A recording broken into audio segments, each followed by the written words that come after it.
Okay. Good morning, all. I am John Hotchkiss, Chairman, representing the noteworthy town of Middleton. Thank you all for coming on this rather cool day. And yes, it's the first of the month, and people remember to come. Thank you. All right, to my immediate left, please. Marilyn Barton, Strafford Regional Planning Commission. Marc Ambrosi, Strafford Regional Planning Commission. Ed Comeau, Brookfield. Viva Vine, Federal Highway Administration. Nick Alexander, New Hampshire DOT. Marsha Gasses, Barrington. Nichols, Coast. David Sharple, Sommersworth. Cynthia Copeland, Strafford. Tammy Butt, Strafford Regional Planning Commission. Barrington, Vancouver. Special good morning to Ed, who is one of our commissioners. Thank you for coming. All right, staff communications. Everyone has their agenda and so forth. Marilyn first. Okay. Second. All right. I just wanted to let everyone know that we've hired a planning intern. His name is Wayne Pringle. He starts Monday, February 4th. He went to school at the University of New York, Syracuse, and majored in College of Environmental Science and Forestry. And he also has his JD from Vermont Law School, his Master of Environmental Law and Policy. So we're very excited to have him with us and join us and know us. He's going to assist Mark and other transportation staff with transportation projects. Yeah, hopefully the metro plan is ready. One's in here. Anything you'd like to? Another upstater.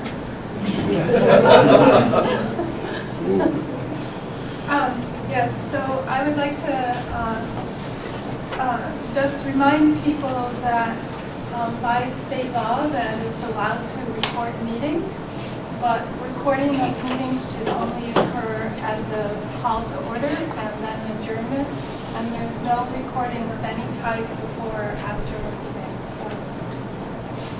Thank you. Mr. Chairman? Yes. That's not actually entirely accurate. Wherever a public official is in the public forum, you are allowed to record. In our meeting, recording will be at call to order and adjournment. There will be no recording of private conversations. Oh, well, that's a factor. There is a consent back and forth. Like both parties have to consent. But putting recording devices down in the proximity of people with their private conversations is not allowed at Strafford Regional Planning Commission. We'll discuss that after the meeting. Thank you.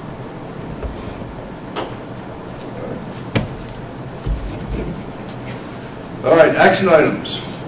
First, with the minutes from the January 4th meeting in front of me. Peruse them for a moment if you wish. If there's any errors or omissions. If there are none, I'll entertain a motion to accept them as read.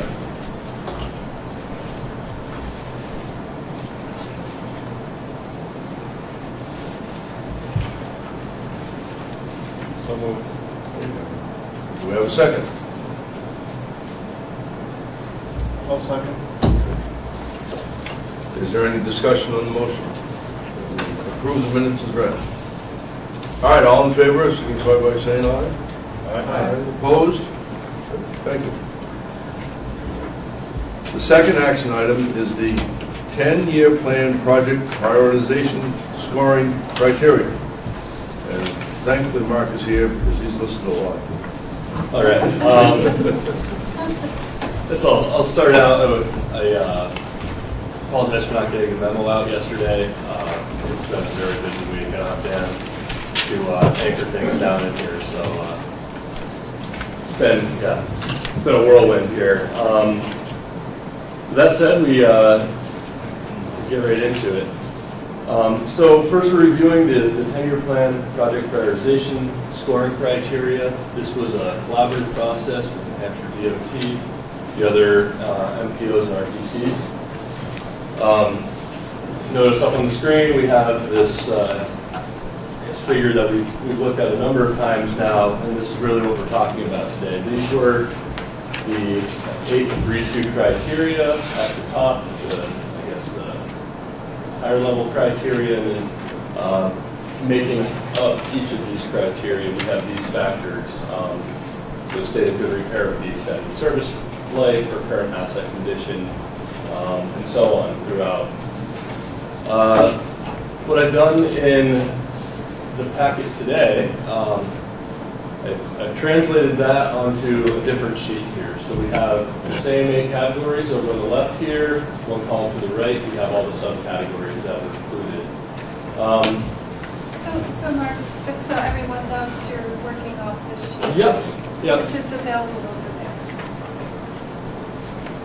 there. So I think a week or 2 ago, we had a meeting down at DOT to do some preliminary scoring with the other RPCs and MPOs to get our weighting of the different criteria. DOT has done this independently. So we went down to DOT, we went through this scoring. Yesterday, actually, Cynthia, Greg, and I had the opportunity to go down and do the scoring of the subcategories over here in column B. And so this sheet basically shows what the categories are on the left here.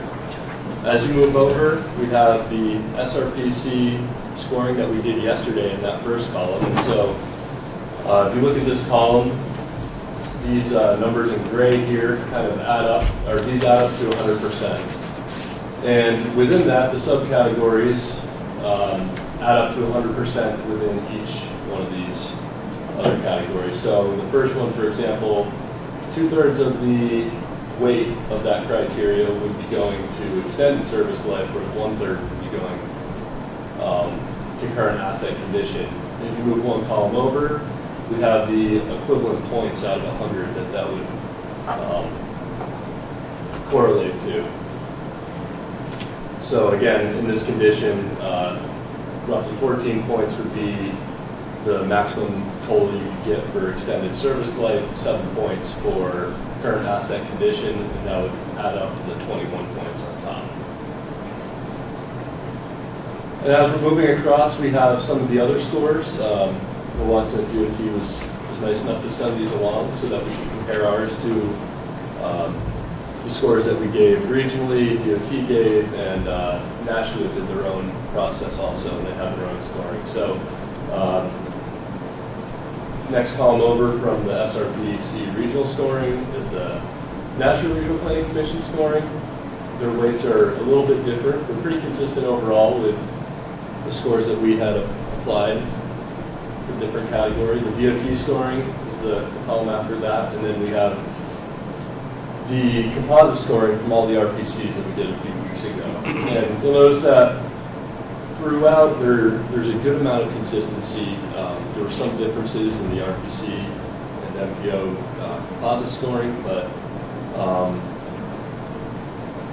put them in order. Our scoring internally was state of good repair, safety, and then down the list. When we're scoring projects, we're going to be going through and assessing projects on each of these factors and then adding up the total score. So we're going to be doing this with a lot of projects out of the Metropolitan Transportation Plan. We're going to be doing this with projects from the district, and I believe some DOT projects also will be scoring. These will all kind of be coming together and being put in a similar format. I think Brad had a question. Go ahead. Mark, I'm sorry, but Oh, sorry. maybe you're going to get to this, but I'm still very concerned about what appears to be really subjective measures, and not having a good enough explanation of statements like, I'm just going to pick this one randomly, it doesn't mean anything. State support, a measure of support of the New Hampshire DOT. What does that mean? So I can do that. Yeah. So I actually asked that question yesterday, whether that meant the 10-year plan, and Bill Watson said no, that's based on their long-range plan. So when I was answering this question based on regional, I was thinking about our metro plan and our TIP and how things work at that level. And so at the state level, it's the same thinking. What is the policy structure and what is the program structure? And I guess to follow that up also is, I think up until now, we've been doing project prioritization for the 10-year plan in a subjective way. We've been really being subjective. We have 9 different scorings for all the RPCs and different priorities. DOT has their own set of priorities. And these were all kind of just in our head, and it was hard to track them. And, you know, we didn't know the priorities of different organizations. I think, while not perfect and still subjective, at least we're using the same scoring system. We're using the same criteria. We're using relatively the same weights. And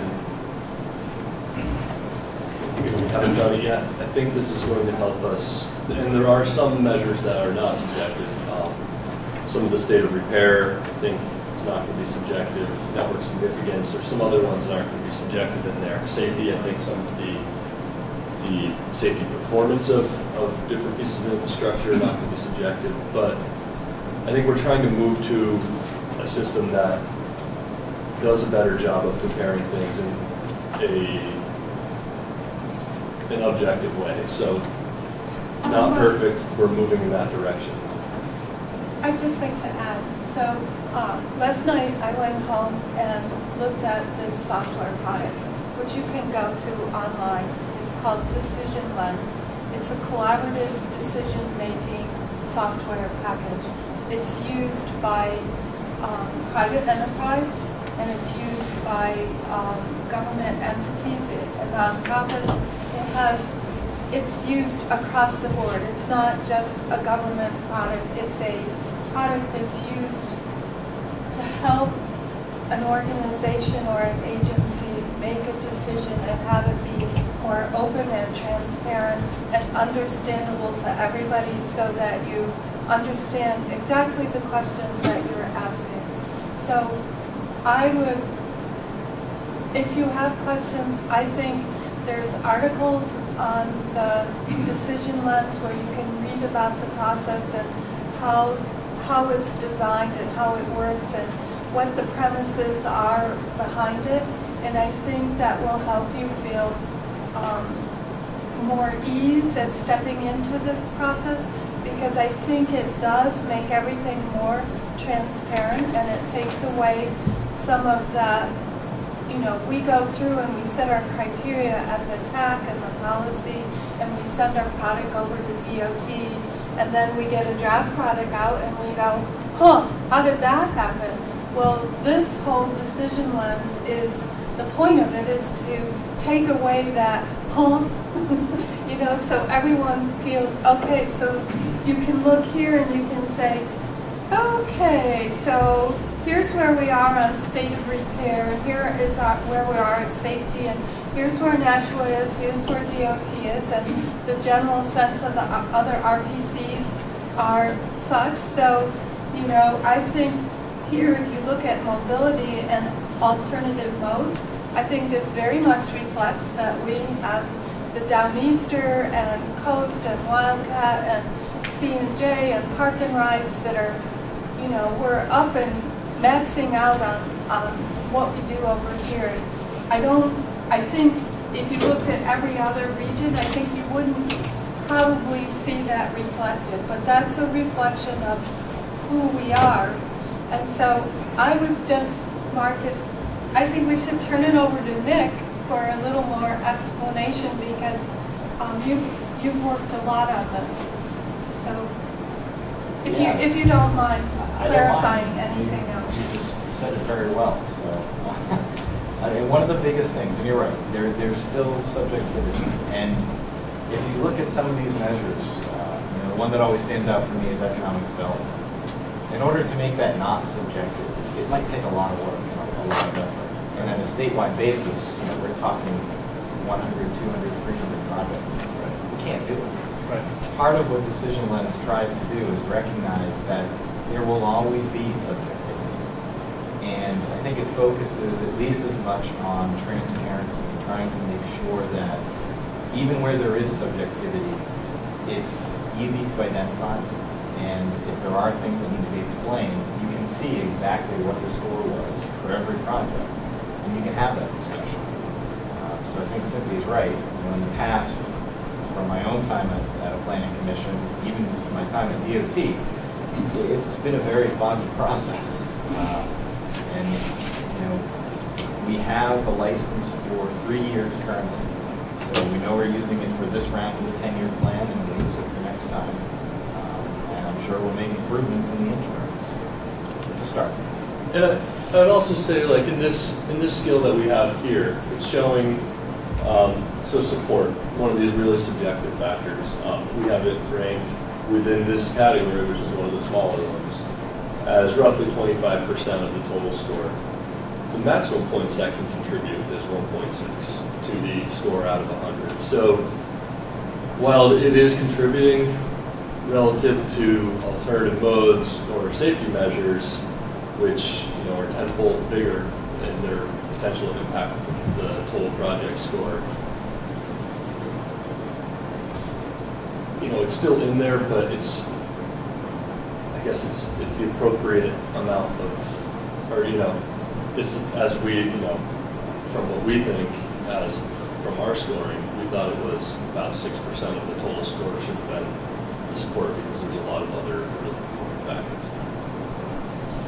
I guess my point, and maybe I need to be pointed somewhere to find this, and it's my responsibility to research that, but I haven't seen enough of the criteria and how they're ranked, weighted, or descriptions of the criteria to feel comfortable with this, yes. Mm-hmm. And I'm particularly feeling uncomfortable when I say, how does a typical highway project get ranked through this compared to, say, a public transit project?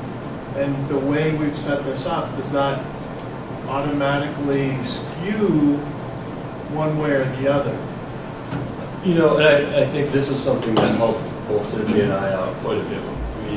When we went down, and I do understand what you're saying, because looking at this doesn't look like it's hard to make that connection to that next step that you're talking about.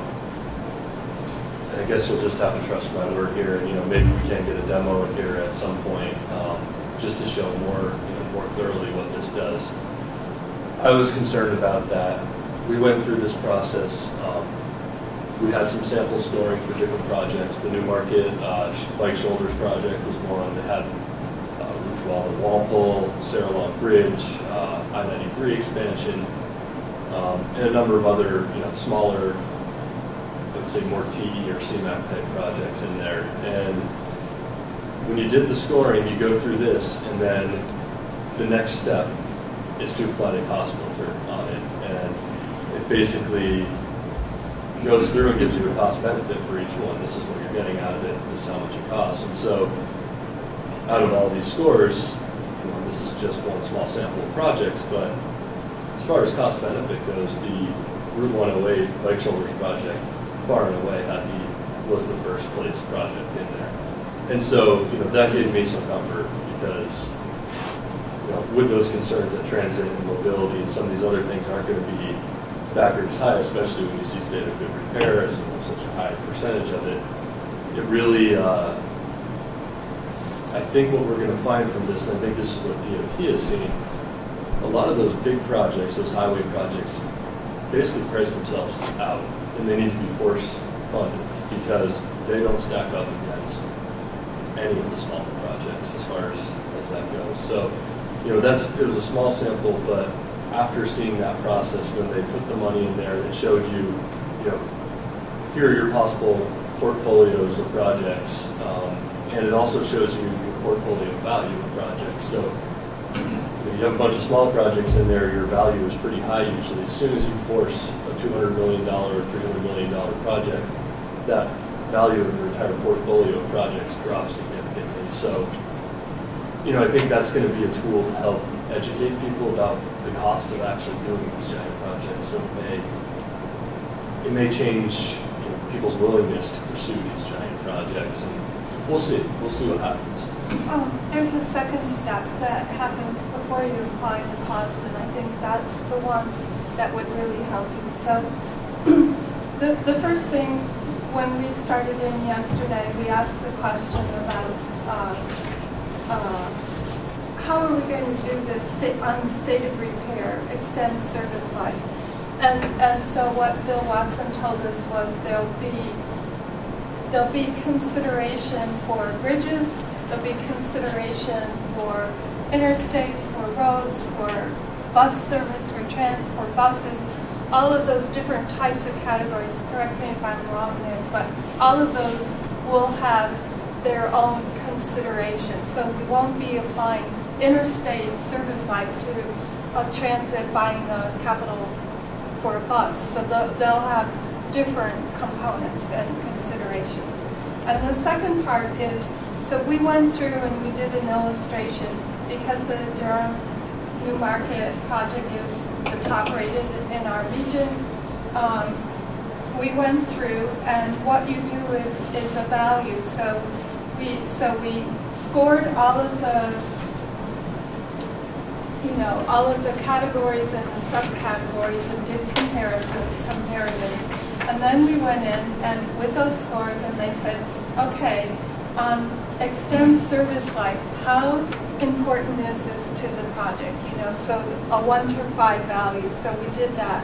So a group did that process, and then there was a score. And so all of that was done to give a relative value, and I think our relative value mark was like 72 out of 100. That's how the project. Without the state of repair and something else. So given how we had ranked things with the percentage, the number of points out of 100, and then how we valued it 1 through 5, gave this project a score of 72, and then it went into the money process, and in the money process, you start adding in different values there. Okay, if we force fund it, it'll be this way. If we say we're going to put a priority on mobility, it'll be this way. If we say we're going to put a priority on transit, it will look like this. So you can try a mix of moving the different percentages around to see how it impacts your investment and your compliance with federal regulation, which we have to be compliant with and fiscally constrained. So I think if you had a chance to work with it, and that's why I really urge you to go and look at the site and look at the decision lens, and there's some major companies and major transit and transportation authorities. Yeah, that part I'm not concerned about. I'm concerned about there's always all the inputs in the background. Right. And then the last thing I'd say is this is a learning curve, and Nick said there's a 3-year contract, and so they have on-site consulting, and then the firm is also coming in, the decision lens consultants are coming in and working specifically with DOT. So one of the next things they're going to be looking at is how do you extend this from 1 year to multiple years, and then how do we start looking at all these different values. So we're just in the first phase of a 3-year process to try this out, pilot it, and see how it works. So, but if you go to the website, you'll see that there's Amtrak uses it, and Pennsylvania Department of Transportation, and the Metro system down in DC. So I think if you started looking at those, and I think that would help you get more familiar, and then we can move on, because I really like your questions that go to the heart of it. Yeah, I'm not against it. Yeah. I'm just saying, this is a big dynamic change. And It is. I don't feel well informed about it, I guess is what I'm saying. Yeah. So. Maybe at a future TAC meeting, we can get just a demo. I think it's web-based or it's cloud-based, so Yes. theoretically just pull it up on the internet. Go ahead. Couple, just quick questions. I'm looking at this graph, and you broke down further, like subtasks. You gave percentages to extend, you know, under state of repair, for example, extended service life 66 and current asset condition. But none of the other, that's not shown for anybody else. Did DOT do that as well, or? Because that can have a big difference in scoring, correct? It can, but it still only sums up to the 24%. I understand that, but like if you flip-flop, say you extend service life, and you think it's worth 10%, the other one's worth 90%, that can be, that can be 7 or 8 points. Yep, and DOT did do that. They did, you did initial. Okay. These DOT scores, and I don't know what Bill conveyed, these are draft at this point. Yeah, I heard that yesterday, the commissioner and a number of other folks were going in to do their scoring. Okay, so that information would be helpful if you had that as well. We'll see if we can. Okay, if you can even get that. But then is the goal to adopt a standardized criteria across, or is Strafford Regional Plan going to use this criteria and then they come up with a score and then DOT may come up with a different score because their priorities are a little bit different? Yes. Is that what everyone's going to use a different one? Okay. Yeah. The criteria basis is the same. Yes, but each weighted average is going to be different according to each region. Yes. And DOT. And the other part, beyond just the decision lines, the other part about the 10-year plan process in general that's changing, and not being in all your TAC meetings today, I don't know what is discussed at every meeting, but as Mark said initially, DOT is going to be giving you all the projects, and you're going to be evaluating all the projects, including the humdrum highway maintenance projects. So it's going to be a more inclusive evaluation process at the planning commission level, and all of that goes to the DOT level too. Since we're all using the same criteria, once DOT gets all the planning commission information, goes through all the projects statewide, we can have a really meaningful discussion about differences. So if a project scores very well at a regional level and not well at a state level, it could be because of the weighting, or it could be because there's a different understanding of the project, and that would shake out in individual scores. We've never really been able to have that discussion before, and we will be this week. And we actually had a really good conversation yesterday with Greg and Mark and I, and Bill adding in some, but it was primarily our discussion about, why do you feel like that? What's your perspective on this? And it was really informed us as a commission, as the MPO, as to the different views and values within staff, and why, one person was here and another person was here, or when we all aligned, what did it mean when we all had the same, so that was important. And the RPC MPO on here, they only did the 8-category comparison. They didn't do this last one over here on the right-hand side. That was only the top, across the top here, comparison to comparison. It wasn't within the different subcategories. And I think I can show the national one. So I guess as a next step, the reason why this is an action item is the plan is that we will be sending out basically our scores. I can send out this sheet and fill in those national numbers. I do believe we have those. But we're going to be asking our TAC members to apply their own scoring so that can help us tune our scoring that we did internally and make sure that we're being representative of all the communities and agencies that are part of the TAC committee in the region. We're going to hopefully get that back within a week or so, aggregate these scores, and bring them to the policy committee for the policy committee to, I guess, vote to either approve or maybe tweak the scores again. But I think the idea here is we would have communities first compare, apply weighting to state of good repair, safety, mobility, those 8 categories, and then within each one, assign a score of up to 100% for the weighting between the subtasks within each category. So,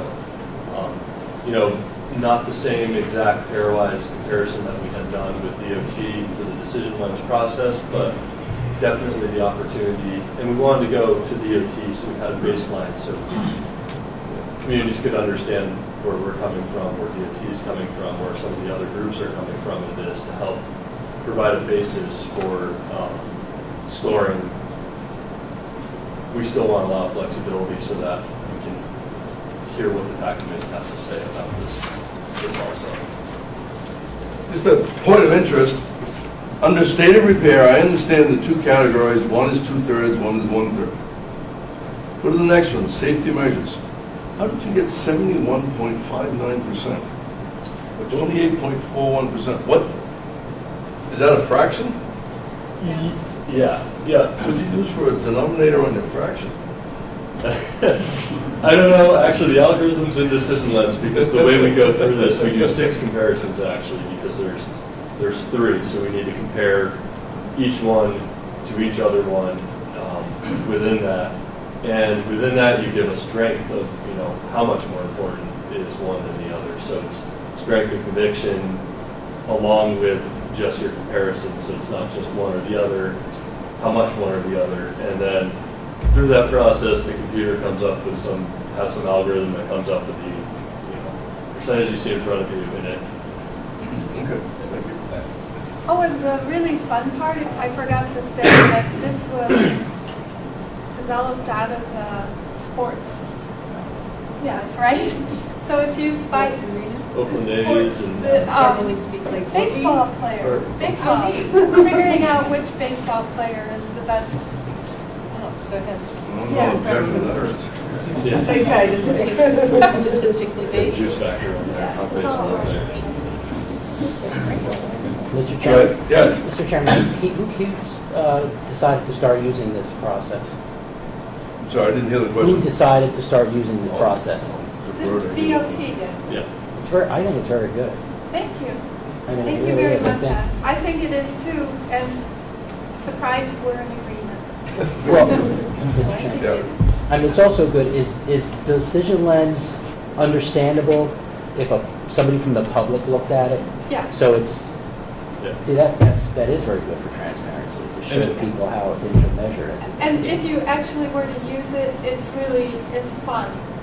I mean, there's a little clicker, and each person gets assigned, and you can keep your decision making private so you can't be influenced by someone else. And you click a number, and then there's 1 through 5 on this side and 1 through 5 on this side, and you click in, and then you put which side you want. It's a 2-step process for each decision, and then the person that's sort of like the moderator, facilitator, opens it up, and you see your decisions and where you ranked, and then you can look at your alignment, and you can see what's the percentage of your alignment and your decision making, and is there any inconsistency. So actually yesterday our decision making was a good amount of alignment. We weren't lockstep. We had some disagreement, but it wasn't such that you thought we were talking about apples and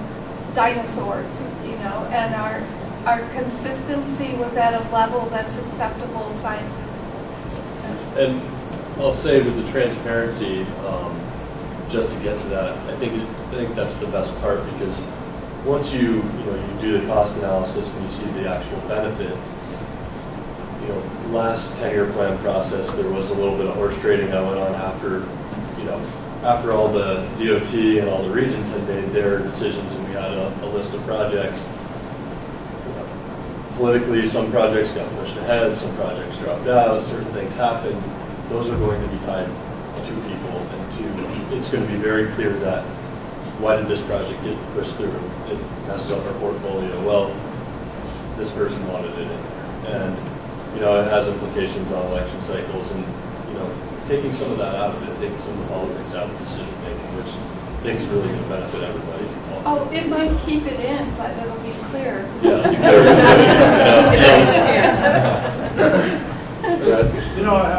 I also agree. I think that's a great direction to go.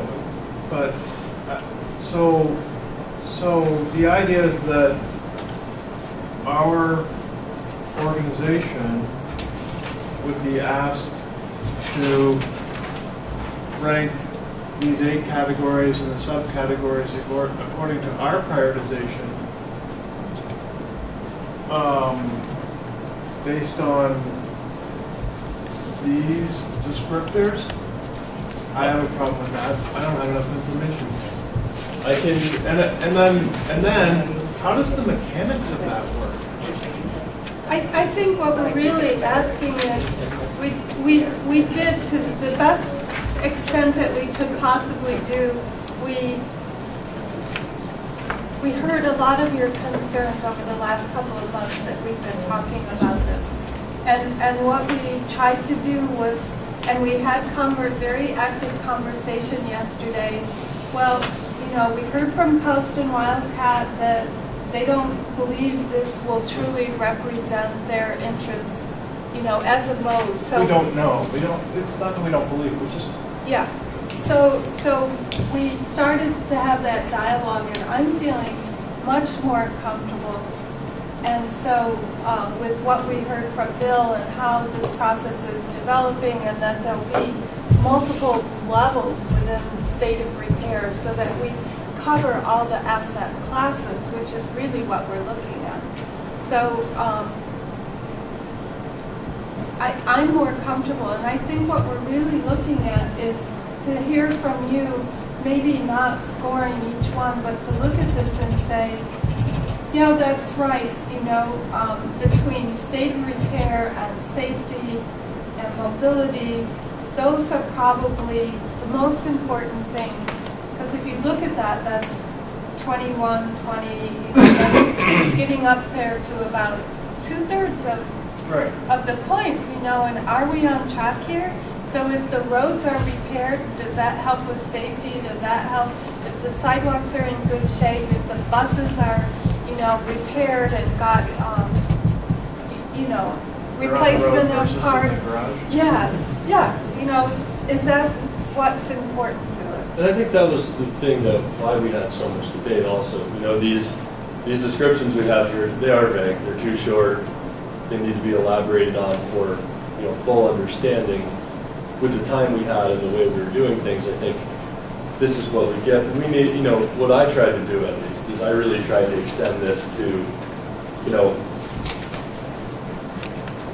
what's a good one here to do. Some of them are really tough to compare. Well, we had a real problem with network significance, at least I did. And when you look at that one, you can see that really what we said is the most important thing there is the facility importance. I mean, that's a pretty strong. Yeah, and I think, you know, because of what we know about transportation, or what it means to us personally, we need to make those, you know, try to step back and say, okay, it's talking about motor vehicles. What about pedestrians? What about bikes? How is this impacting these other modes? And think about it, you know, as holistically as possible when you're putting in the answers. And or at least that's what I did when I was going through here. So I was trying to, if I thought the scope of the definition was maybe too narrow, I was trying to get it creative with it. Well, what about this situation? What happens if, you know, we're talking about there's an alternative route, but, you know, this bridge is going to go down and that's on the main route. You know, how do we deal with that? You know, trying to put myself in scenarios where, or play devil's advocate almost with, you know, personally, I'm doing these scores. And one of the big discussions we had was about what do we do with cut-through traffic? Because we hear from a lot of you about, you know, the roads, our major roads are full. So people are cutting through, and they're doing it on our town roads, and it's destroying it, and we don't have it in the budget. So one of the conversations we had was, how do we fit the cut-through traffic into this process, and where would it be assessed? And we make sure that the significance of that is covered for our communities. I see where Rad's concern is, but I think I agree with you, Mark. When I look at this, you could have the best bus in the best shape, but if our infrastructure is crumbling, it doesn't make any difference. So that has to be our priority. It really does. Yeah. Safe bridges, safe streets, I mean, well constructed. Or, you know, other things like traffic volume, a great way to get rid of, you know, congestion. If you have traffic volume that's too high, get more buses on the road, get more alternatives for people out there. And, you know, it's going to change things. So I think any project is going to have an impact on all of these factors. Sometimes it's going to take some, you know, creative thinking to, you know, fully understand or more fully understand beyond just the obvious answer that you come to when you're thinking about, you know, the highway system in isolation from different modes or, you know, those types of ideas. And again, I talk about, you know, network significance. We're talking about facility importance of sidewalks.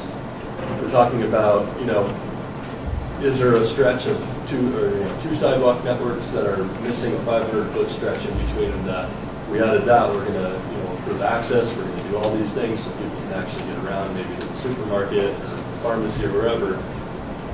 That's a pretty important facility that's not there. So that would score pretty highly, even though it's not even on the, you know, highway system per se. It's really a pedestrian piece of infrastructure that's also related to transportation. So yeah, really keeping a pretty wide, I guess, definition of these, keeping it, making it so that you can be creative when you're considering these and going through them. I think that's a good point. One thing I would say about network significance and about these criteria in general is to be thinking of the requirements that are coming with MAP 21 for a performance-based middle A program, and the significance of the NHS designation, for example. The measure related to congestion is specifically focused on congestion on the NHS. There's other bridge conditions. That measure is focused on the NHS as well. So that's something to be thinking about. I think, you know, there's going to be performance measures. You're going to be looking at that particular functional class or system, whatever you want to call it. And I think it might be a good idea to think about how these criteria, you know, relate to what the states and the MPOs are going to have to do to demonstrate that those performance measures are being looked at and considered in the planning process and the statewide process as well. That was one thing. The other comment I would make is on feasibility. To me, that's something where you have a project that is not permittable or has no available financial resources. That's almost a yes or no versus something that you wait. I argued that point for you, Lee. What's that? I argued that point for you. You did? Okay. Yes. Good. I've mentioned that before, too. Yes, you have. So I think that that's the reality of it. If you have a project where you're not going to get the permits you need, it doesn't matter how well it appears or it's weighted or it's ranked under some of these other criteria. Yeah. And that's also the project, you know, when we were discussing this, that was one of the really challenging ones, progress to date versus feasibility. And, you know, plenty of projects are feasible and they're not very good. Plenty of projects are not terribly feasible and have had a lot of progress to date doing studies to find out. So how do you score each of those? Like, they're both important factors, but which one comes first and which one's more important? I think those are the next questions we're really going to be asking. What I can do is I can go through and put some examples, maybe some examples from within our region of how I was thinking about these criteria. That would be helpful for communities when we send this information out. Again, we're hoping to have a starting point for folks to jump off from with our scoring, but we're hoping for some adjustment based on what the communities in the region actually and agencies in the region actually feel about each of these categories. We want to be representative of our region, and that's another reason it's going to be a little bit different from the state or other numbers is we all have slightly different needs throughout the states. Trying to address those. Yes. Sometimes I have difficulty in grasping how a system like this is going to be applied. And I'm wondering if it might be advantageous for others like me to possibly have an example of a project and for the staff, or maybe this group would go through and evaluate it and show some scores and and justify the various scores so that people would have an understanding of how the system would work. So how those different judgments will be made. Does that make sense? Yeah, so from what I heard yesterday, I think this process is going to be moved out a month. We're going to have a little bit later deadline. So maybe next month, Nick, would you mind having somebody here and just give a quick demo of what we're talking about? I think it'd be really helpful. That would be a great Or one. just, Because Just it's email us that? Our highest Warrant priority record? project. Let's see how it Yeah, we'll definitely email score out under the system. Does that make everything. sense? Yeah, everything beforehand, but we can do a live demo, which you might see, might, make things seem a little bit more, tangible, exactly. Perhaps a simulation at one of our meetings. Yeah. Here's a project, you've got 10 minutes to wait it, and see if we all agree or disagree. We'll talk more, because one of the considerations will be, this is TAC, but if you're going to ask the policy committee to do the same thing, it might be advantageous. We can't demo all the time. So. Yeah. TAC makes a recommendation to policy. All right. I don't think there'd be, this is where there'd probably most likely be a hands-on discussion. So, once again, I guess before we vote on anything, because this is an action item, the requested action is that, I guess, TAC recommends that we send out the scoring sheets so that TAC members can do their own scoring, send it back to us. We're going to aggregate those scores with the scores that we did yesterday, and we're going to give those to the policy committee for approval. We can send those back out to TAC afterward, but basically what we're asking for is TAC to adjust the weighting. We'll take all those different ideas about how it should be adjusted, bring them together, give that to policy to make a recommendation. I just would like to add, if you feel like you can live with this, it's okay to send us a comment that says, I can live with this. This looks fair. We're also looking for detail, but if you have a general sense, that you could live with this, and knowing that it's a 3-year process and we're in the first steps of it, that's also acceptable and welcomed. And, if you want to go into more details, that's great too. Yes. I'm sorry. I don't want to beat a dead horse, but is the expectation that our organization or our community would, staff would provide that, or Let's or it look would at- run through some?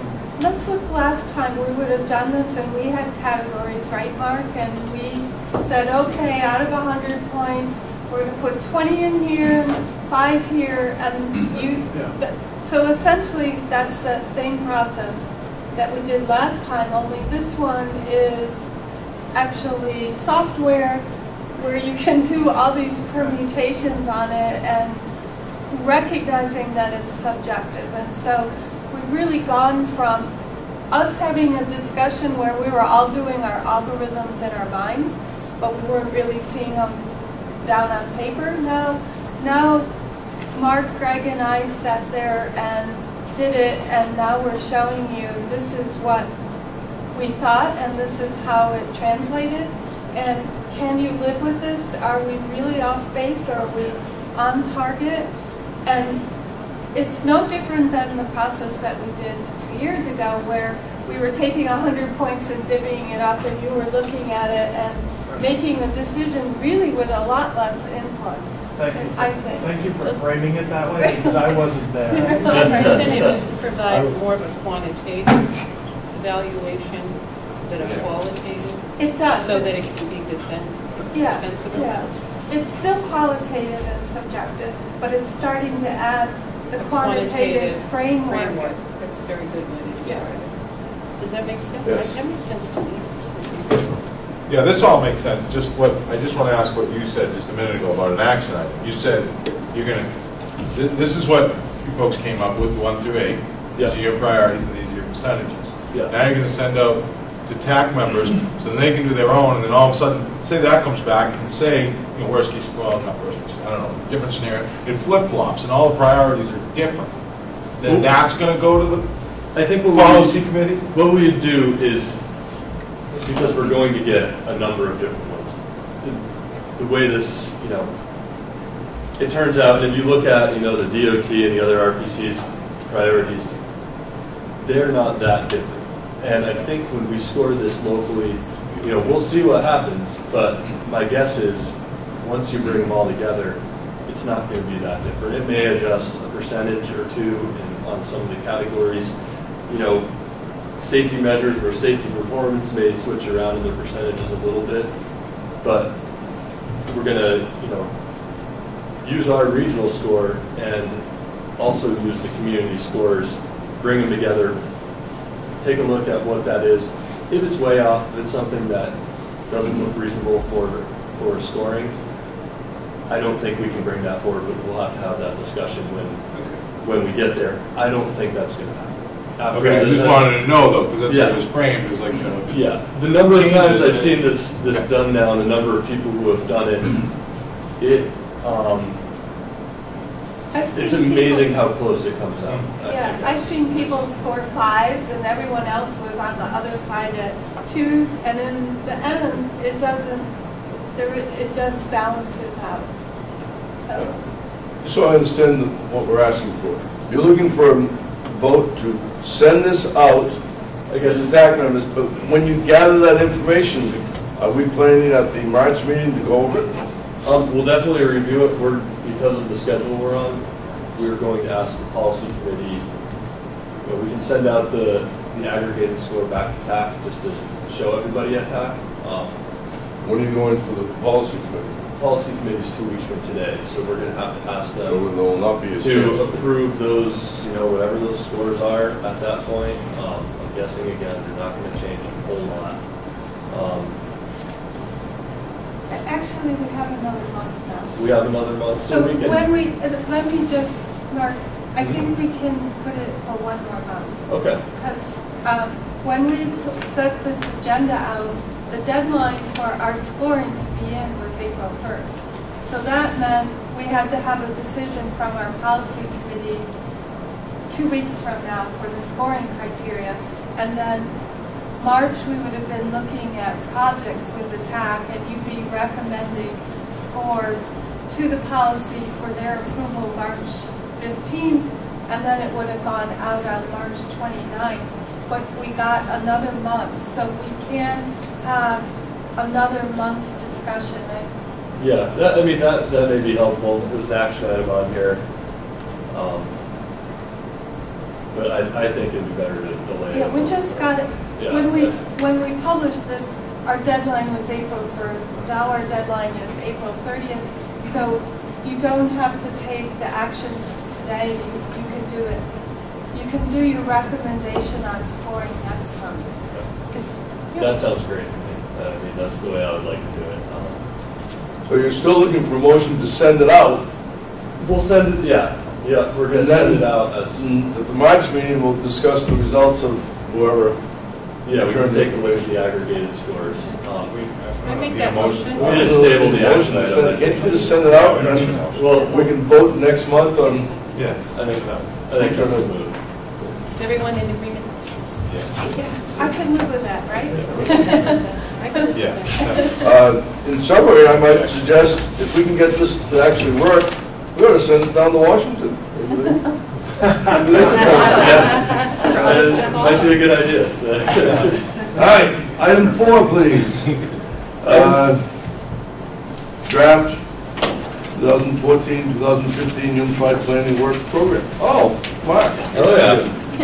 So everybody, the scope of work here, this is just the outline of the scope of work. We actually have some, have it on the computer too, so I'll hold it up for everybody.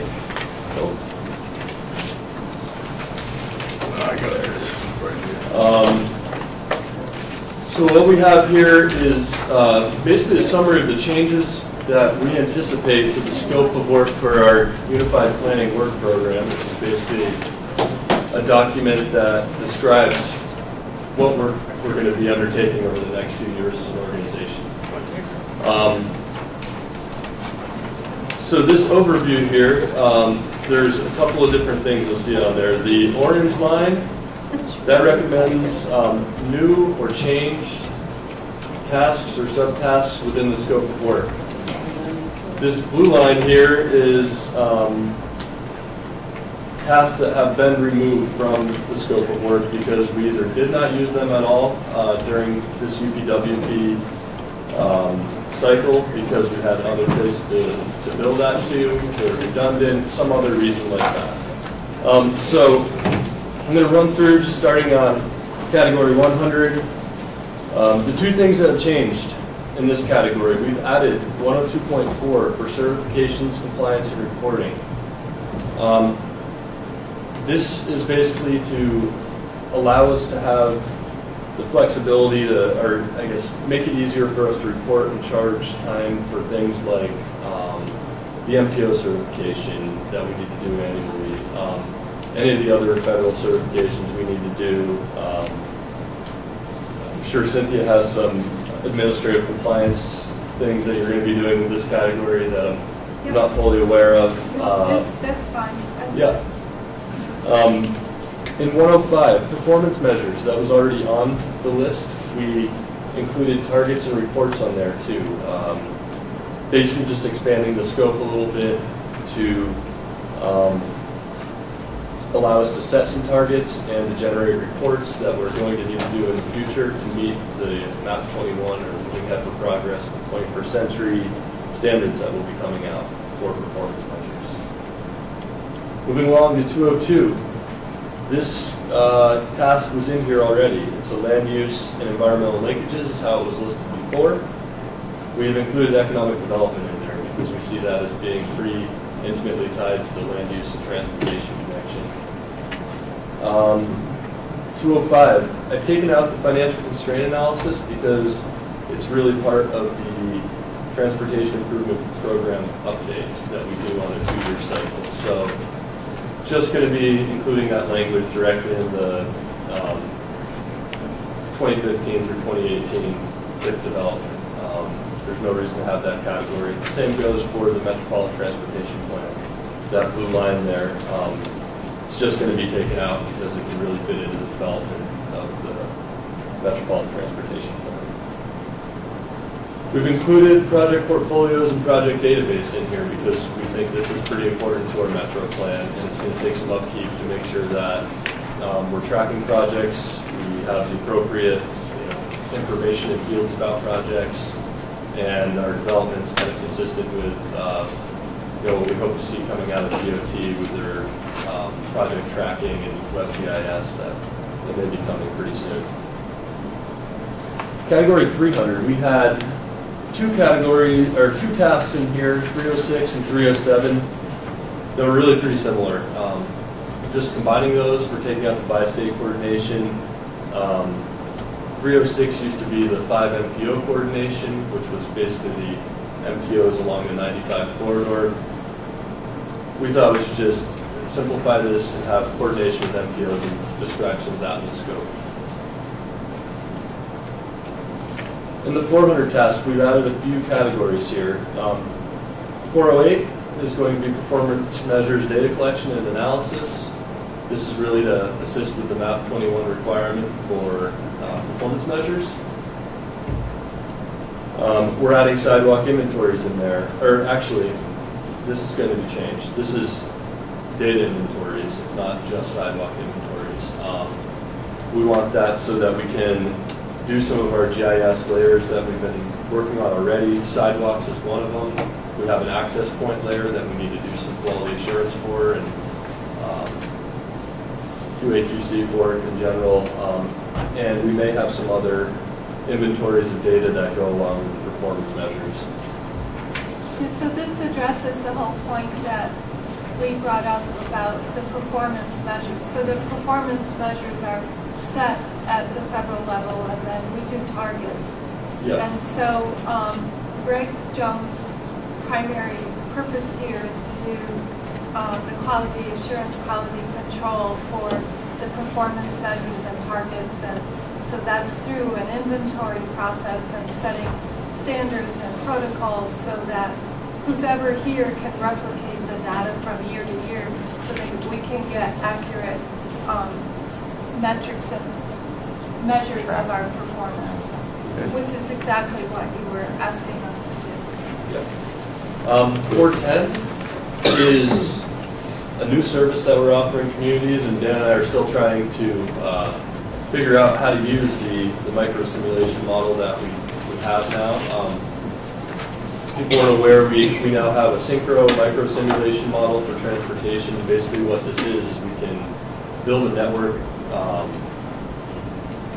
of a few intersections or a small stretch of road and add the traffic volumes in, add the turning movements in, add the lights, the signal coordination in, and we can go in there and make some tweaks and adjustments and see what happens if we do a road diet and we switch from 2 lanes in each direction to 1 lane and bike lane in each direction or something like that.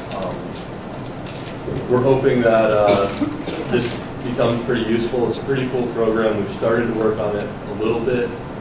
We still haven't taken their training course, which they seem to only offer once every 2 or 3 months. But we're kind of training ourselves on it right now, working our way through it. And so this is going to be a new service, and we think it's going to be pretty popular for some of the smaller projects to maybe test the difference between a roundabout and something like that. Just one comment on that one. Just knowing how involved modeling can get, I guess from a DOT perspective, just keep it in consideration versus a special project, depending on the level of detail and the amount of work involved. Yep, absolutely. Yeah, we're going out and doing all the turning movement counts and all that stuff may turn into a special project. If the community is going to do that and we just have to build a network and put numbers in, probably do it, I'm guessing. All right, so moving along, down to category 500. Some changes in here, but primarily things are just kind of getting consolidated a little bit. Task 501, the local and regional assistance, we had 4 or 5 subtasks in that. We're reducing that to only a couple because they're a little bit redundant. We're sticking with general transportation assistance, and we're going to kind of consolidate the other ones into local officials, boards, and committees. So thought that made sense. Same goes for 502. Just consolidating that a little bit. We primarily charge our time to those 2 subtasks either way. So it's doing a little consolidation. 503. I'm not sure what's happening to transportation enhancements, scenic byways, or safe routes to school at this point. It may turn into transportation alternatives because they're kind of being compressed down into a new program, and they're all eligible under that program, but we're not entirely certain how that's going to play out, so we're still kind of waiting on that one, seeing what's going to happen with it. We're anticipating it's going to allow us to work on all the same types of projects we work on before this change to transportation alternatives, but we're just going to kind of wait and see how that shakes out a little bit and see if we get any guidance on that. 507 is going to be remove the TDM support. We work a good amount with Coast and Wildcat and the Alliance for Community Transportation.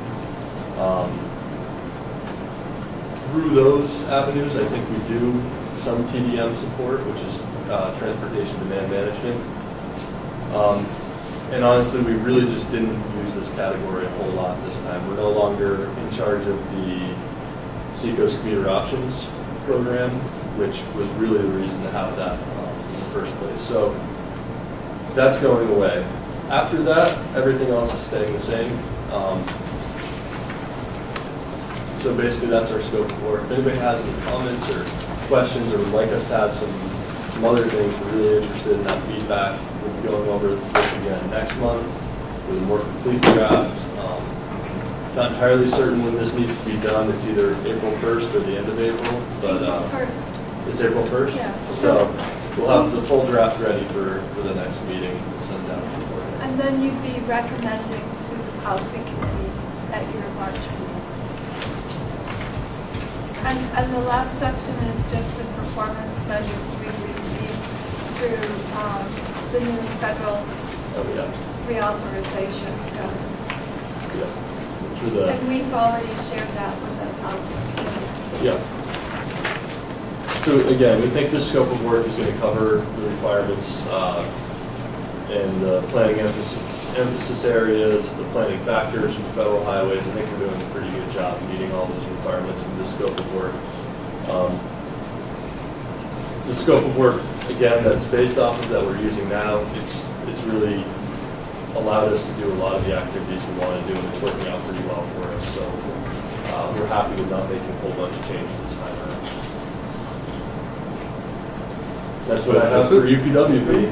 Thank you. Any other discussion? Section 4.2, Transportation Improvement Plan, draft amendment. Oh, Mark, you're on again. All right. So we have draft for Amendment 1 to the Transportation Improvement Program.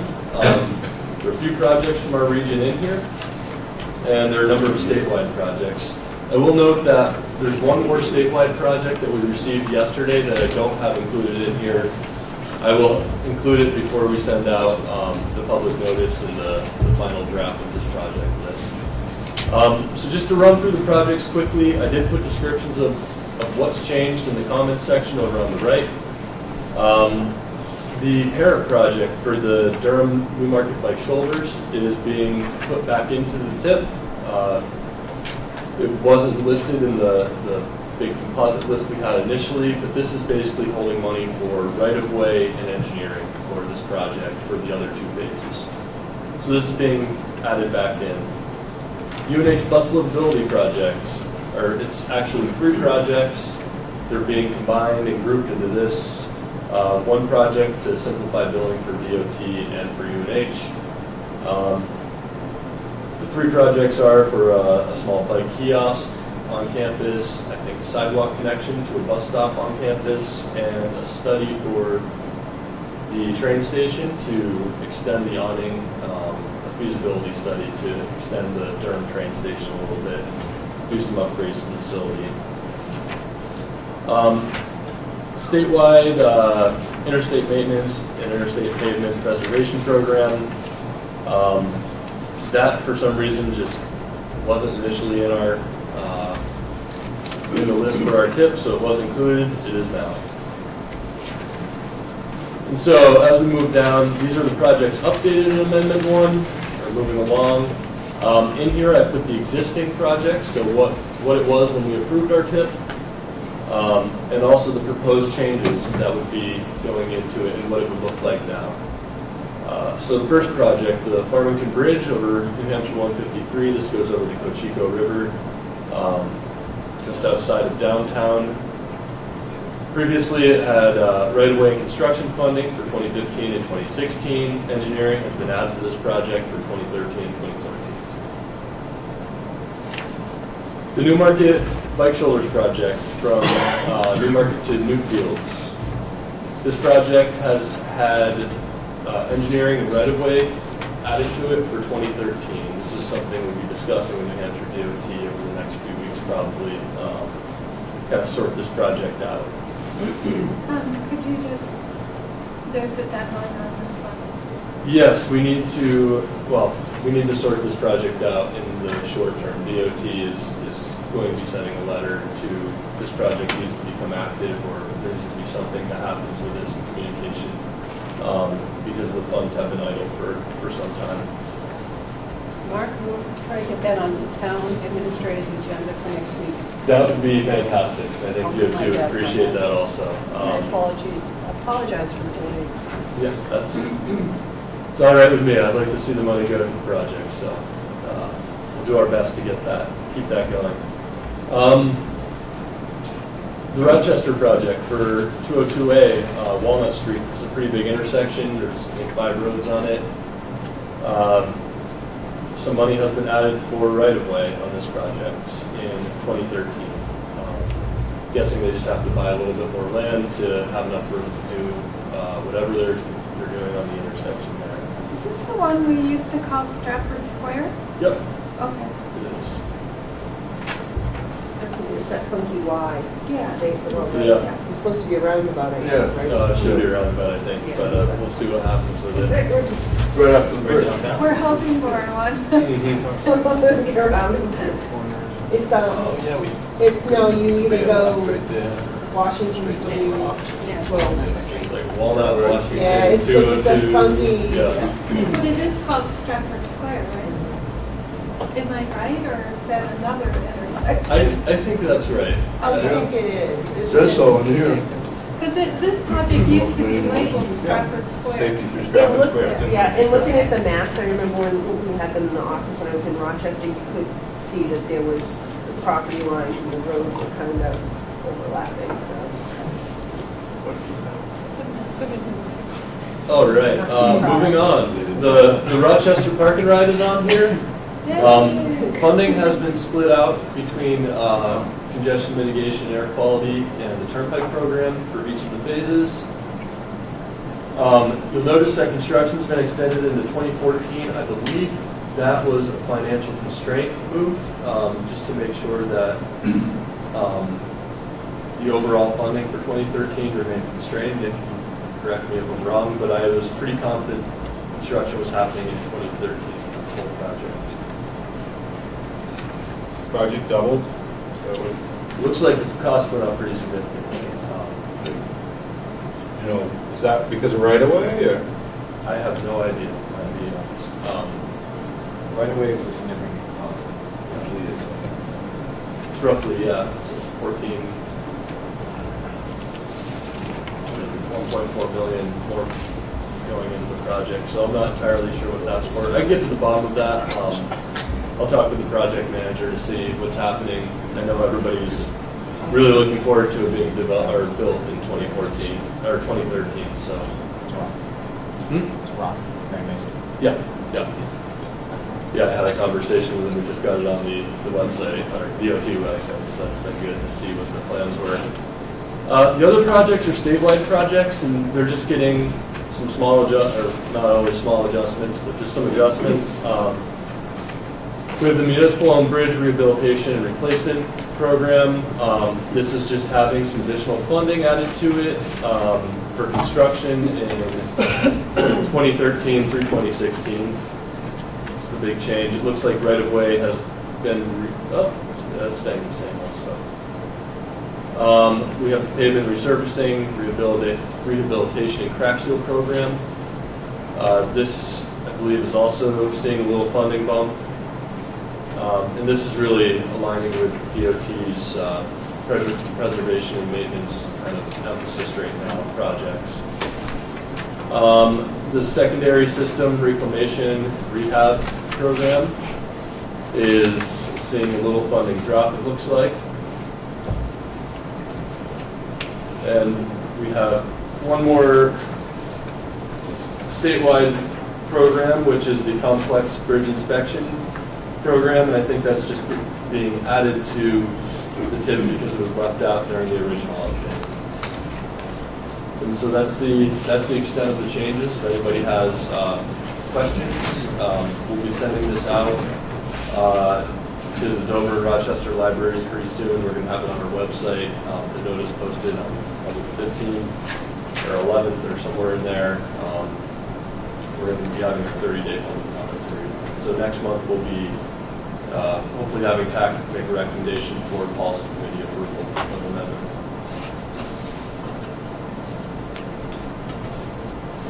That's it. Okay. I know with pleasure. The last item went down. Right? The last project from existing to proposed. Yeah. Thank you. All right, we're up to number 5, please. Project updates. Mark or anyone else? I just have a quick one. Just to remind folks, I'm sorry I haven't sent it out yet. It's been busy, but project solicitation for the Metro plan. Again, we kind of did this in August this past year. We just burned projects. We still need to send that out to you. Our timeline is, I believe, still getting it done by the end of April. But that'll be coming out soon. I've just been too busy to work on it for the last week or so. So expect that. That's all I have. Yes. Yes. In Newmarket, our advisory committee met on January 16th to review a revised concept for the Newmarket pedestrian bridge. If you recall, I had mentioned that the cost came in twice what we had originally anticipated. So we've had to scale back the project. Instead of having a stair tower with an elevator, it's been redesigned. We extended the pedestrian bridge. We're going to have a ramp system that will provide ADA access. And we have revised cost estimates. The cost still came in higher than the amount of money available. Came in about $740,000. And we're $92,000 short.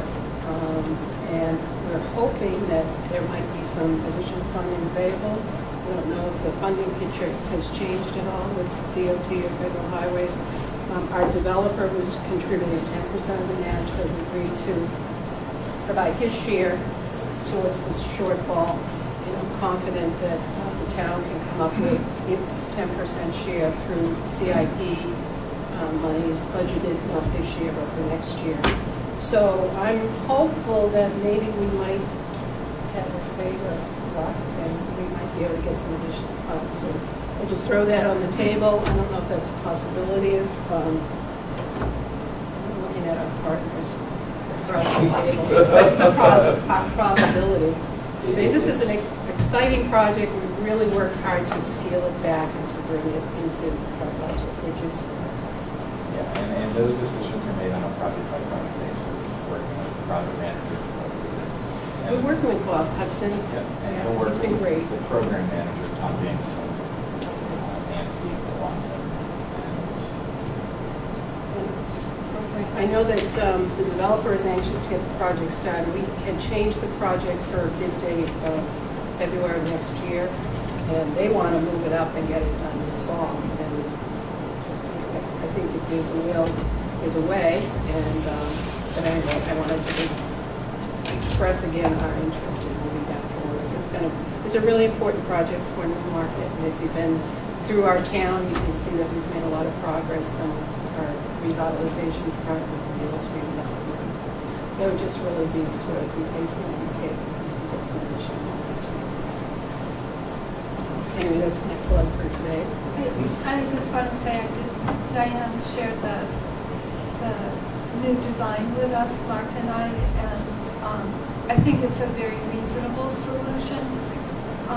And it's not something where I thought it's going to destroy the aesthetics on the front, which the elevator kept the aesthetics and the historic aspect of it, and they run the ADA compliance back along the side of the lot, so it runs back from the road instead of parallel to the road, and I think it's a very effective, cost-effective aesthetic solution that'll get the job done and increase the safety for the pedestrians there. Also, just want to mention that Eric Chimber, who owns the lot in back of the library in Newmarket, which is currently vacant, he's coming in with a plan for a commercial development to the back and also redevelopment of what used to be the Riverdale property out of it's no longer there. So all these things are happening quickly, and my hope is that maybe we can coordinate some of this construction and have some savings resulting from it. And I'm interested, what is the status of the Scenic Byways program for the 108? Is that in limbo at this point, or is it moving forward? Scenic Byways, kind of as Mark was mentioning, from UPW, Scenic Byways, Safe Routes to School, and TE no longer exist as separate programs. The vast majority of the eligibility of all three programs now exists as transportation alternatives. The funding reality, though, is that that program is significantly less statewide than the sum of all three individual programs were. course. So we're not, from a DOT perspective, we're still deciding how we want to make that money available. MAP 21 provides guidance that needs to be a coordinated and, in some areas, a competitive process, criteria-based process. So. I think we funded our work through the Unified Planning Work Program, UPWP. We didn't use any grant funds for it. And I think our question is, we submitted our application in November and haven't heard anything back about when it would be presented in front of the state council. So that's, I think, what we're waiting for. Because we've always made a commitment to fund it through our contract scope of work. And a lot of the information we collected is gone into our data inventory for performance measures. So we just see it as moving us along in that direction. So we've had no communications, and we have another application that's gone in with Southern Regional Planning. So we have 2 outstanding applications right now. So we'd like to be able to have an opportunity to move it forward. Dover is not participating, but the other 4 communities are still very interested in participating in the program. They have very active downtowns that could use this for marketing their communities. And we see that maybe the Scenic Byways program funding, whatever new form it takes, that might be there could be a project tied into the Skywalk or the Skybridge project, and it would be a great use of those funds. I think so. I'll leave it at that. Thank you. Yes, Sommersworth T project. Last month we got the notice to proceed from DOT to go on the contract. So we're happy about that. Construction? No, just to go on the contract. Engineering. Yeah, engineering stuff. Which should go into contract today or tomorrow. Monday. We just had our internal legal review of it. The project's going to start, kick it off. But in the meantime, this project was a catalyst because the city council said, "Hey, we're doing the sidewalks. Let's do downtown right." They passed a series of bonds, totaling about $5 million for the downtown, for the High Street, right in the same project area as the TE. DOT was a little concerned about the projects being together, so we decided to, and DOT knows this, the project manager, we programmed it out to 2014. So this construction season, we're doing a curb-to-curb, new drainage, sewer, all new water, some minor sewer improvements, complete new subgrade road reconstruction in the whole project area. We're going to button that up at the end of this construction season to binder, and then come back and do, and then that's going to be done, and then do the TE project the following year, so they remain 2 separate projects. I didn't really quite understand it. Maybe you 2 know better, like the problems with doing a project, 2 projects at the same time. The DOT kind of suggested. David's making this Yeah, problem. the basic premise is as soon as you have $1 of federal aid, your entire project has to follow the federal rule. You probably don't want to do that. That's what I got, and we did, and we actually stripped some out. The DOT required a right-of-way, like a really comprehensive right-of-way service, meets and bounds, descriptions of the entire project area, which added about, luckily we realized some cost savings in our budget. So actually our total engineering budget went down, even though $20,000 worth of survey was being required. But we moved that into our, we paid for that. Because we put it up, we have Foyle Tanner under contract for the road project. We just moved the survey into there so it wouldn't be that, trying to keep them separate. So the survey's done, and yeah, we're ready to go today or next week. That's it. Been a long time coming. Yes, Brad. I never let this opportunity lapse, so at Coast, our goal is not to have a preventable, or is to have only one preventable collision on our system every 100,000 miles. which, when you think about the amount of service we have on this street, that's every 45 days or so. So we just went 60 days without a preventable collision imposed. And we have a very strict interpretation of what a preventable collision is, a very active collision review board, take our job very seriously, and that's the first time we've ever reached 60 days as an organization. We're pretty darn proud of that. We think we have a great safety record, and we're going to promote it. So, thank you. You may have seen comments in the paper recently, Foster's and the Herald, about our ADA program and the rather explosive growth of that program over the past 4 to 5 years. It's growing at 50% a year on average. This is for service for individuals with disabilities who, because of their functional limitations, can't use the fixed route bus system, either can't get to the stop, once at the stop they can't get on board the bus, or wait under certain conditions, or once on board the bus they can't navigate the system because of their disability. We expect to continue to experience explosive growth. Certainly as a country, we've said that one of our priorities is to promote independent living, promote living at home. We've certainly in this region encouraged development of senior and elderly housing as a means to offset costs to our school systems. While there are costs to getting older and losing functional ability and still needing to get around, and those are borne by coast through our ADA paratransit service. And unfortunately, there aren't the revenues to go along with that.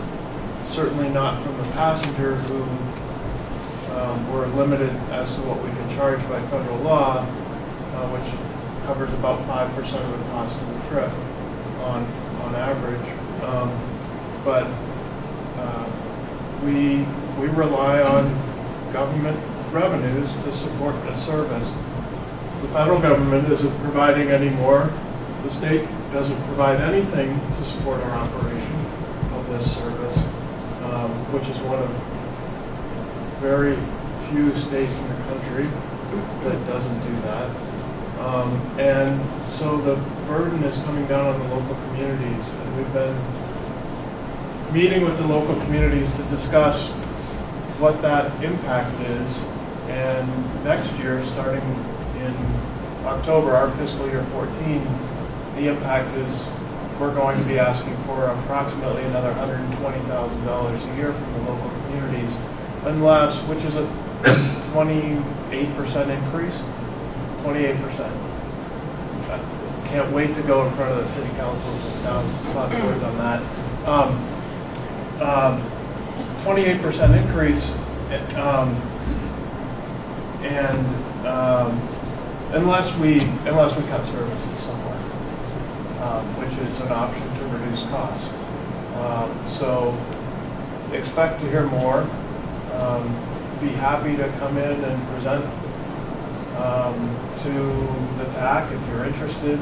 Kind of give you an overview of our ADA program and what those graphs look like that we're presenting to folks, if there's an interest.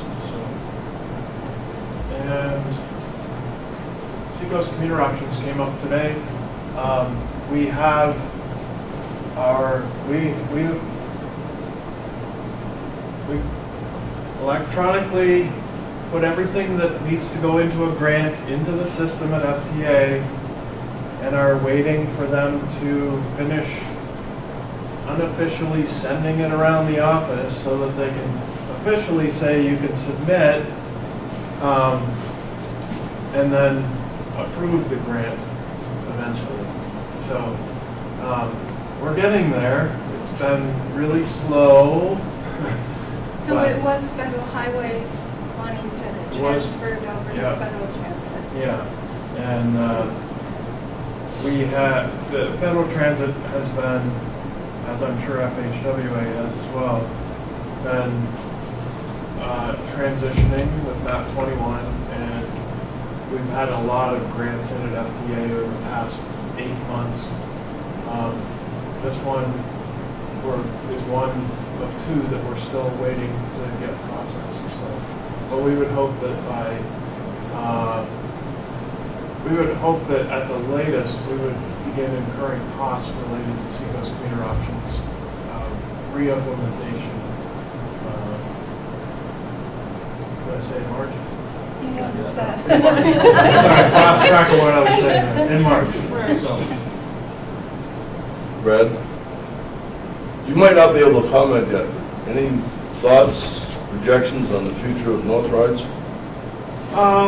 The North Bus continues to see ridership gains. They're not. The ridership is not overwhelmingly strong. And we've talked about this a lot in the office and in our operation. I really think that the North Bus, when it catches fire, which I suspect it will,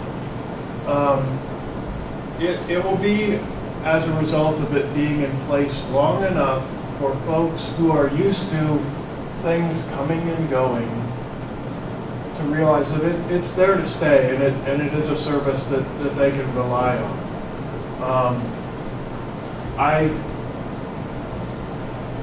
We have another grant round coming up. I think we have money to support that service for the foreseeable future. Good. And I think it's a valuable service. So I don't expect it to go away. But we are sort of waiting for folks to finally get that feeling that this is something we can rely on, and we will now use it. Thank you. All right, any other project updates? Yes. Barrington is going to be, actually we submitted some preliminaries for some to FEMA, part of their grant program for some culvert replacements and extensions. We got a letter back that said that they felt that our projects would be qualified, so now we have to go through the application process. It's a workshop, I guess we have to attend in February, but there were 4 on that. 4 in that. So it kind of ties into, we did do that culvert study. Greg had gone over, so that information should come in, and it'll be great for Barrington if we can get these, because they're roads that flood out that we really have issues with. The second thing is on our project of regional impact, kind of sped up the necessity for Barrington to actually get project information up on the web. So if anyone at the regional gets calls from the folks in Rochester, they can now access the information for the regional impact project. It's linked to the agenda. So if they go to the agenda, we have a meeting on Tuesday, and click on it, almost all the information that we've taken in, including the regional's review of the project, the most up-to-date plans and everything is now up on the website, so they can access that from home. And that's for the excavation. That is for everything. Okay. It took a few days, but loading all the map numbers in, and they can also access it by our department. We have planning and zoning projects, so if they knew the tax map and lot number information will be accessible that way, because 2 years from now, people may just be interested what a particular map and lot number, was going on in that. So anyway, so we're going forward, getting a little bit. I love the FEMA part. That's really good. That's great. Well, what was interesting, which really excited me, was the fire chief sent it to me. And at first I was like, I read through it, well, we have a mitigation plan. He goes, no, you might be able to use it. So then I showed it to the road agent, and I said, oh, do you have anything that qualifies? And he said, yeah. So it's the department heads talking to each other, which that really excited me. So it was on the no. So Chipper. It's great. So here's hoping. All right. Any other project updates? If not, we'll move on to other business. Mark or anyone else? Not today. I would offer thanks to Mark for coming. The meeting would not have been the same without you. All right, last item. I'll go through it, but I'm not sure there's anyone here that fits the description. Citizens of Strafford Region are invited to speak on the subject matter of today's meeting. Statements shall be limited to 3 minutes. Is there anyone from the public? I think there is. All right. Seeing no further I'd like to business. make I'm sorry, go ahead. comment. Sure. I just want to make a brief comment about the audio and videotaping of public officials. The basic rule, since I do this for a living, is when there's no expectation of privacy, you're allowed to videotape. For instance, if you have a camera in the room and 8 microphones in front of you, or this microphone in front of you, if you're out in public, there's no expectation of privacy, so that's illegal. Now, if I was to get this microphone and walk into your offices and hide it under your desk, or bring it where you have an expectation of privacy, that would be wiretapped. You can go to jail for a long time doing that. I just want to make it clear that whenever you're in the public forum, use the camera and the microphones to your advantage to show transparency. So I will repeat the statement that I made earlier. There will be no recording before the call to order or after adjournment. That's not correct for law, so. Is this something that needs to be discussed? It will After be the meeting? discussed, I'm sure it will be discussed. Actually, let me ask Yes. the best thing to do before any meeting, if there's a question that there's people in the room that don't understand there's microphones and a camera in the room, what a common courtesy would be for me to say that, or you to say, or the chairman to say that this meeting is now being audio and video recorded, so everybody's aware of it. But especially when you have microphones all the way around, there is no expectation of privacy, and any public official cannot dictate to anybody from the public to record or not record. When you're in the public, like I can't walk into the offices and hide the microphone. Again, so you have to understand the wiretapping law.